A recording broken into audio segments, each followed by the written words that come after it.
Warmngthe deep of psy. This is not for beginners. If you are still in the phase of learning what a stop loss is, I urge you to close this video immediately. If you believe that psychology is merely woo-woo nonsense, close this video.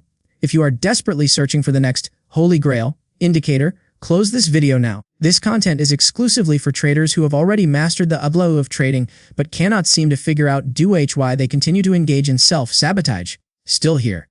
Good. You are exactly the individual who needs to hear this message. Let's add one more layer to this warning before we proceed. We are about to drag trauma, self-sabotage, and your deepest, most hidden psychological patterns into the light of day. Understand this clearly. This is intended for education and personal transformation. This is Ishinoth, a substitute for professional therapy. Have a moment of brutal, unyielding self-honesty. If you are not on solid mental ground or stable enough to face these inner demons, your job isn't to watch this video. Your job is to seek professional help. This is the deep end of the pool. Don't jump in if you haven't learned how to swim.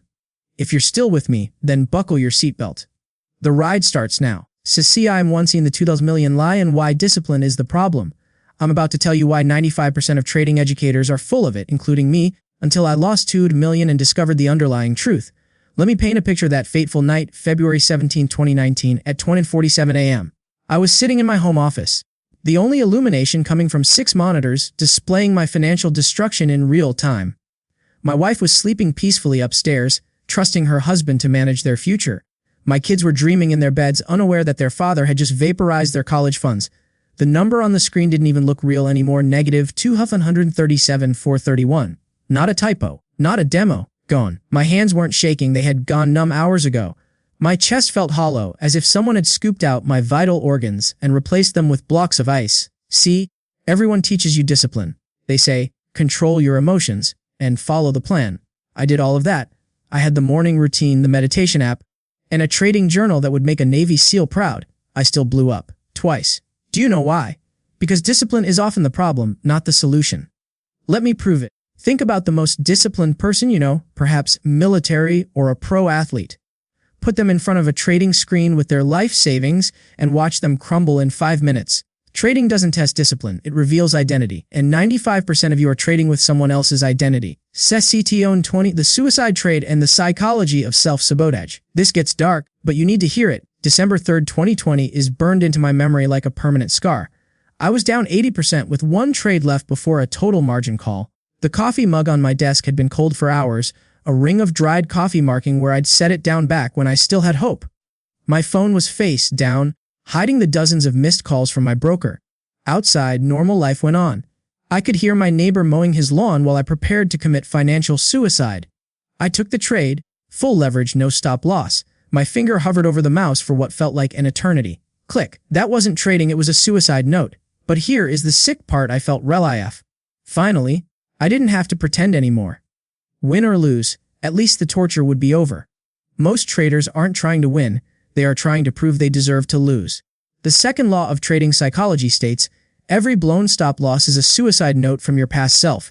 You aren't bad at trading, you are simply excellent at unconscious self-harm. It's not your fault, you're not weak, you're wounded. I call it poverty consciousness programming.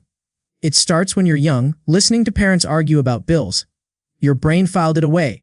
Money equals pain, success is temporary, struggle is noble. Society 3, the Reptilian Brain Hijack. You have 3 traders inside you, the reptile, the mammal, and the human. Guess which one trades when you're stressed? It's the same one that ran from saber-toothed tigers. When you see red candles, your amygdala fires. Within 0.02 seconds, faster than conscious thought. It floods your system with cortisol and adrenaline. Your prefrontal cortex, where your trading plan lives, goes offline. Blood literally drains from your thinking brain to your reactive brain. You are now trading with the IQ of a frightened lizard. To combat this, I use the Reptile training protocol every morning at 4:47 a.m. I stand before a freezing shower. The ice water is a daily death and resurrection. 15 seconds in, the panic brain activates. At 30 seconds, negotiation begins. By 60 seconds, I have power. By the time I reach my desk, I've already conquered fear. The market cannot scare someone who chose hypothermia for breakfast. This isn't motivation, it's neuroscience. You are teaching your nervous system that you choose the stress and you control the fear. Biome 4a, the success imposter and the worthiness ritual. Here is the most twisted part about becoming profitable. You don't believe you deserve it. Every winning trade feels like a theft. You're not celebrating. You're waiting for the universe to notice its mistake. I remember making 50,000 in a single day, my biggest win ever. I sat in my car in the garage for an hour with the engine off, panicking. The money felt wrong. It was too fast, too easy. My subconscious rebelled because I had been programmed to believe that only hard, painful work is real work. To fix this, you need the worthiness ritual. Every morning, write down 3 trades you executed well, even if they were losses. Say out loud, I earned these results through skill and discipline. Feel the discomfort of accepting your own competence. Breathe through the resistance. You have to do this until believing in your success feels normal. You are not an imposter, you are a professional who has been in denial of their own value. Session 50. The Ancestral Debt and the Ghost in the Machine. We must go deeper into the concept of generational wealth trauma. Have you ever wondered why you consistently hit a glass ceiling in your account balance? It is often because you are subconsciously honoring the financial limitations of your ancestors. If your grandfather lost everything in the Great Depression, or if your parents struggled paycheck to paycheck, your subconscious views excess wealth as a betrayal of the family tribe. You are effectively paying back a debt of suffering that isn't even yours to carry. I developed a process called the Ancestral Audit. You must look at your equity curve and overlay it with your family history. You will see that your biggest drawdowns often correlate with the ages or milestones where your parents faced financial ruin.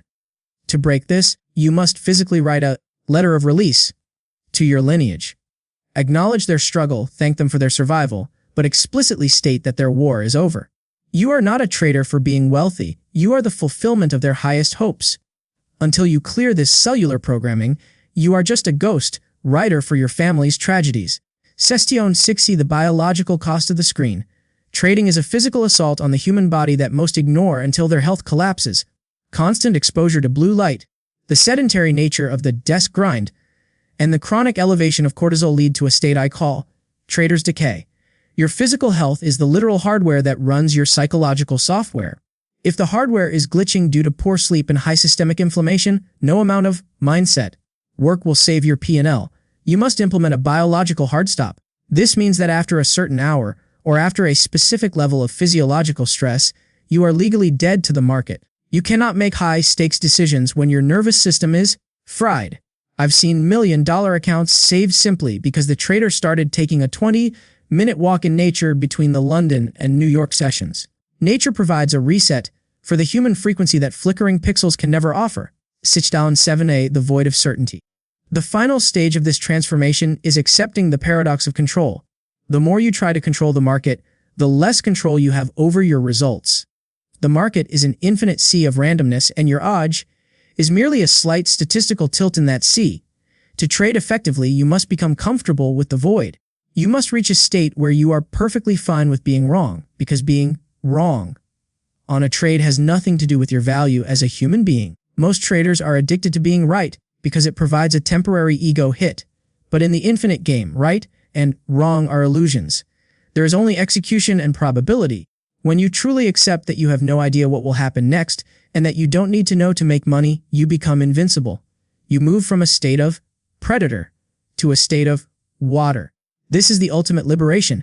Your next step toward mastery. The transformation doesn't happen by watching, it happens by doing. Would you like me to generate a personalized 30-day neural rewiring schedule based on these protocols to help you track your progress?